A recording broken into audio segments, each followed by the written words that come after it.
आज मैं आपको सुनाऊंगा एक बहुत ही सुंदर कहानी। तो चलिए शुरू करते हैं इस कहानी को। दूर से बैठा रमन कुएं के आसपास खेलते बच्चे, पानी भरती उनकी माएं, पेड़ों की छांव में बैठे बुजुर्ग सबको देख रहा था। कई दिन से इधर उधर भटकता आज वह इस गांव में आ पहुंचा था।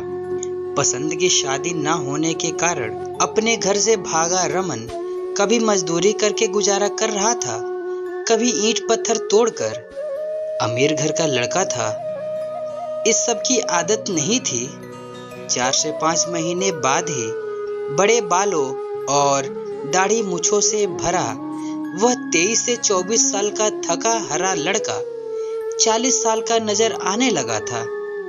उस अजनबी को अपने गांव में देखकर सब बच्चे, बूढ़े, औरत, युवक आदि तरह तरह के कयास लगा रहे थे। खिसियाया हुआ रमन और चिढ़ गया जब एक आदमी ने आकर उससे वहां आने का कारण पूछ लिया। रमन ने उसकी तरफ बिना देखे ही जवाब दिया, बारिश में नहाने आया हूं। आदमी वापस आकर बुजुर्गों को यह बात बताने लगा तो सब हंसने लगे। रमन वहां से उठकर जाने की हिम्मत कर रहा था, मगर 3 दिन से भूखा होने के कारण उसमें उठने की क्षमता नहीं थी। वह वहीं बैठकर सबकी हंसी का पात्र बनता रहा। तभी बादल घुमड़ने लगे। देखते देखते बारिश शुरू हो गई। रमन को अपनी किस्मत पर बहुत रोना भी आ रहा था। वह वहीं बैठा भीगता रहा। रमन इस बात से अनजान था कि उसकी मजाक में कहीं बारिश की बात पूरे गांव में आग की तरह फैल चुकी थी। बारिश रुकते ही गांव के लोग उसको कोई ज्योतिष बाबा समझकर उसके चारों ओर बैठ गए थे। तरह तरह की चर्चाएं रमन भी सुन रहा था। कोई उसे सिद्ध ज्ञानी बताता, कोई सन्यासी तो कोई ज्योतिष। रमन के लिए एक खाली पड़ी झोपड़ी को साफ करके महिलाओं ने बिस्तर पानी का इंतजाम किया। सूखे कपड़ों का बंदोबस्त करके कुछ युवा उसके पैर दबाने लगे और भोजन चढ़ाने की तो कोई कमी ही नहीं थी।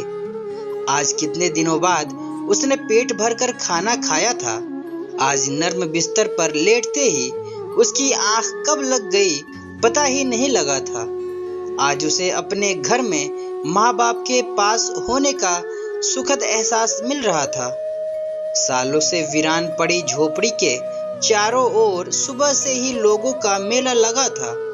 वह लोगों को सच बताना चाहता था, मगर अब जाता कहाँ। उसने कुछ दिन वही रहने के विषय में सोचा कि तबीयत ठीक हो जाने पर निकलूंगा घर के लिए। पैरों में गिरकर माँ बाप से माफी मांगूंगा। अरे नहीं, पिताजी मारेंगे, माँ डांटेगी, पड़ोसी हंसेंगे, नहीं जाऊंगा वापस। अंतर्मन से स्वयं से बातें करता वह लोगों के सिर पर हाथ भी रखे जा रहा था, जो बड़ी श्रद्धा से उसके लिए भोजन, फल, मिठाइयाँ लेकर आए थे। रमन ने युवकों की एक टोली से कहा, इस गांव के अनाथ बच्चे, गरीब विधवाओं, मांगने वाले बूढ़े और गरीब परिवार को बुला कर लाओ। उन सब के आ जाने पर रमन ने वह प्रसाद रूपी भोजन खाना शुरू कर दिया। वह भूख का दर्द जान चुका था, इसलिए उसने उस भोजन को अकेले खाना ठीक नहीं समझा। लोगों को वह कभी धोखा नहीं देता था, बस जो उस पर गुजरी थी वही समझा देता। जैसे कोई पूछता कि बच्चे कहाँ नहीं मानते, तो वह अपने माता पिता को प्यार से बच्चों का दिल रखने की सलाह देते। कोई मालिक आता तो उसे नौकर से नरम रवैये की बात कहकर फायदा होने का प्रलोभन देता। सास, बहू, पड़ोसी, रिश्तेदार आदि सबको बस प्रेम का संदेश देता रहा। लोग मनोकामना उसे बता जाते। वह रोज सोने से पहले यही दुआ करता, हे ईश्वर, जैसे एक बारिश से तूने मेरे दिन पलट दिए, इन सब की मनोकामनाएं भी सुन ले। लोगों की कामनाएं पूरी भी हो जाती थी, कभी अधूरी भी रह जाती, मगर ज्योतिष बाबा के प्रति श्रद्धा कम ना हुई। गरीबों, मुसाफिरों के साथ भोजन करना बचा हुआ खाना जानवरों को प्रेम से खिलाना, यही उसका जीवन बन चुका था। परंतु माँ बाप की याद आने पर उसे अपना जीवन व्यर्थ लगने लगता। वह गांव वालों से अक्सर कहता कि मेरे जाने के बाद भी इस झोपड़ी में रोज इसी तरह खाना लाना, ताकि जिसे भी भूख हो वह तड़पे नहीं। कई बार वहां से जाने की सोचता, घर लौटने की हिम्मत न कर पाता। उसकी ख्याति दूर दूर तक फैल गई थी। लोग मनोकामना के लिए आज भी बहुत दूर दूर से आए थे। मेरा बेटा कब मिलेगा बाबा? एक औरत की रोती हुई आवाज ने उसका ध्यान खींचा। माँ? हाँ, ये तो वही थी।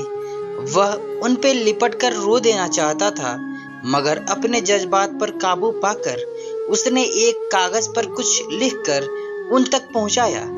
भीड़ ज्यादा होने के कारण वह उन्हें ठीक से देख भी नहीं पा रहा था। दोनों पति पत्नी बाहर आकर वह कागज पढ़ने लगे, जिस पर लिखा था कि उनका बेटा उन्हें कल एक पास की शहर के बीचों बीच मिलेगा। अगर उसे पाना है तो उसकी पिछली सब गलतियां भुलाकर वह कागज फाड़कर कुएं में डाल दो, मनोकामना पूरी हो जाएगी।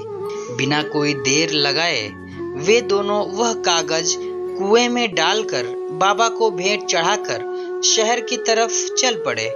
महीनों से रोते बिलखते वे दोनों कल तक का इंतजार भी कैसे करते। अगले दिन सुबह ही ज्योतिष बाबा मानव रूपी अवतार की वापस आकाश में चले जाने की खबरें आम थी, मगर वह झोपड़ी आज भी कई अनाथों, गरीबों और मुसाफिरों का पेट भरती है। रमन भी अक्सर अपने माता पिता के साथ वहां आकर उन श्रद्धालुओं की भीड़ में बैठकर मन की शांति पाता है। भेंट आदि चढ़ाकर वह उन गांव वालों का कर्ज पूरा करने की कोशिश आज भी करता रहता है। धन्यवाद।